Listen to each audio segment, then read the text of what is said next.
Hey, what's up guys, it's Diana here with Entree Women TV, helping you move your vision forward using video. So whether you're a home-based business entrepreneur or you're running a nonprofit or maybe you're a church pastor, whatever the case is, and you are here, welcome to the channel.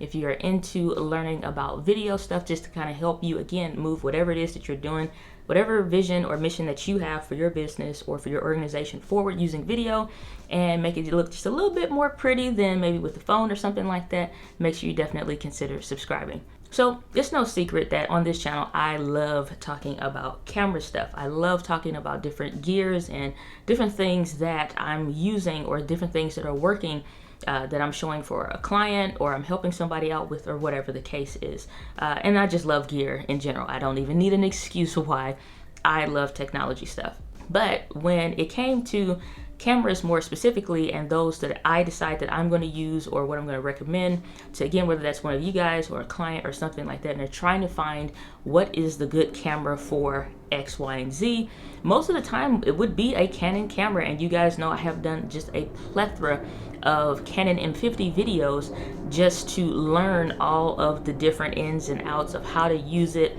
in a bunch of different scenarios, whether you're trying to live stream or you just wanted to use it for a video like this. So when it came to some of the more recent cameras that Canon was coming out with, they started removing 24 frames per second or 24p out of the video options. And it's kind of like if you're buying a TV and they just decide they're not going to give you a remote with it. It's kind of like one of those things. And whether or not I use it or not, or any other feature on the TV, put it in there and I'll use it when I feel like it. Or if the opportunity comes up and if something happens, then it's just like, okay, I want to use that, or Bluetooth or smart TV features or whatever. So when it comes to cameras, it's kind of like what 24p is. If your church is just doing regular videos, maybe they're recording a sermon, maybe that's in 30 frames per second or 60 or 120 if you're trying to do slow motion. But you don't really need the 24p until you decide you want to do a story on one of your members or something like that, or you want to share something, make it look a little bit more cinematic. That's kind of the stuff that you would use 24p for, or just like the aesthetic look. Regardless, Canon decided they wanted to take that out, so it kind of changed some of my recommendations, or just kind of like, hey, just to make you aware if that's something that may be important to you for whatever it is that you're doing later on down the road, that's going away. Long story short, Canon today, as far as I'm seeing with a video that Gordon Lane of Camera Labs just released, Canon decided they're going to put it back into all of the different cameras that they removed it from, like all of them. That includes the Canon 90D that was just recently announced. That is still a DSLR, the audio is still kind of wonky and it's kind of like whatever, but it has some good features for us like live streaming. You don't have to do a whole bunch of hacks like you had to do with the M50, even the M6 Mark II. And so it's just like, it started crippling cameras for no reason. But now all of that's coming back. The G7X Mark III still is kind of on my, I would pass, kind of a thing, because the autofocus is really, really suffering right now. So unless they do something with that down the road, I mean, there's hope right now. The fact that, like I said, Canon is not one of those brands, and I mentioned that, I think, in a recent live stream, or the rant video that I did when I said I wasn't buying any more Canon cameras. And that was a little bit into that decision. So right now I'm shooting on the Sony a6400, and I'm looking at other Sony cameras that I would need to use for some of the small projects and video work that I do here in St. Louis. And so with that being said, again, 24p is not that big of a deal. If you're just doing YouTube videos or stuff for your business, nobody's going to know. The customer or the client on the other end, they won't care. But the thing was that Canon really isn't in the business of doing firmware updates, and that was what I said specifically, because they weren't in the business of doing firmware updates for a very long time. If something was wrong, sure, you'll get something to kick out, but it was never like, hey, here's some improvements to add to the camera that you already have. So this gives us hope. They recently did another one where they improved the dual pixel autofocus. There's really nothing wrong with dual pixel autofocus. It's just that when you have brands like Sony and, well, I almost said Panasonic, they're doing some whole other stuff. So different video.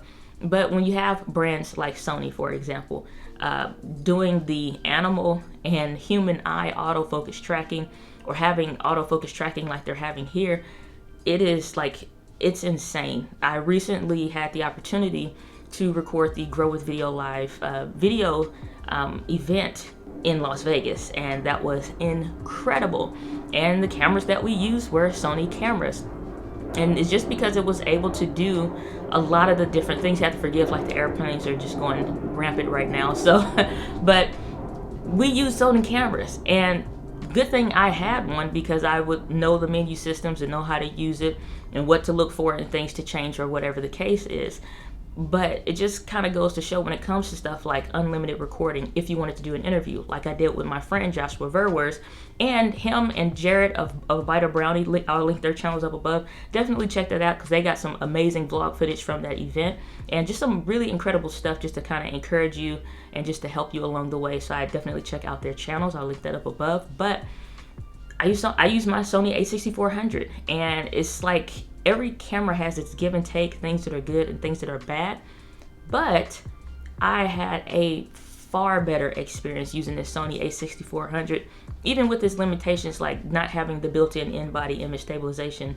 So having to purchase lenses or have lenses that have the stabilization in that.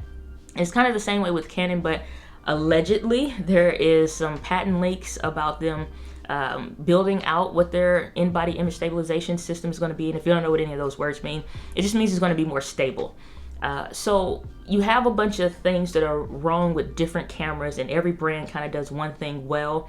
Like Panasonic, if they just would fix the autofocus, would steal the show instantly. You know, if Canon would just add in some more features like 4K, like, you know, stopping all the cropping stuff, they would steal the show. Honestly, if Sony did a little M50 flip around screen thingamababa, you know, they could steal the show. But I think with some of these more recent things, like Sony and those that are like into cinema and stuff like that, they're going to get a Panasonic camera anyway, because you either hire somebody specifically solely just for focusing, or they're manually focusing. And I've done events where I've done nothing but manually focus, because it was that important to make sure that you know, kept it going. But with the recent advancements that like Sony has with this real-time tracking autofocus, and the eye autofocus is insane. Like I said, I use this stuff in Las Vegas, and you see one person go off the screen, another person come on, and it just flawlessly kept up.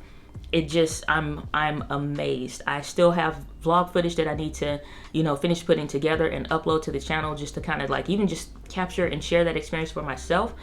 But my gosh, are they doing some stuff with this autofocus. So I'm glad Canon is feeling the pressure, and they're feeling the heat of not keeping up with just some of the basic demands, and it never fails. I always get somebody in my email or in my comments here on one of these YouTube videos complaining like, oh, you YouTubers, I'm so sick of y'all and y'all video stuff, or why don't you get a camcorder and blah blah blah.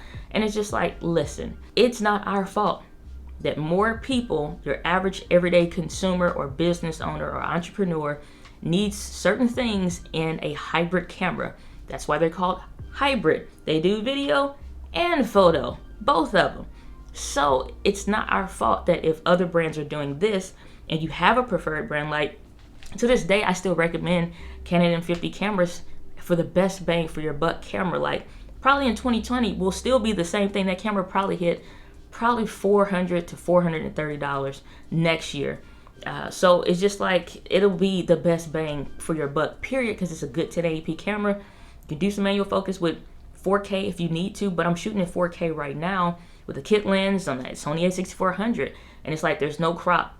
I don't have to worry about all these different things on this camera or unlimited recording. It's like 10 minutes. It's supposed to be like maybe a 2 or 3 minute video, but I don't have to worry about like, oh, if I was teaching something or doing an extensive tutorial like my friend Anita does when she's showing how to make dresses or garments and wants to do unlimited recording to show you every extensive part of the process, or different courses and trainings and things like that.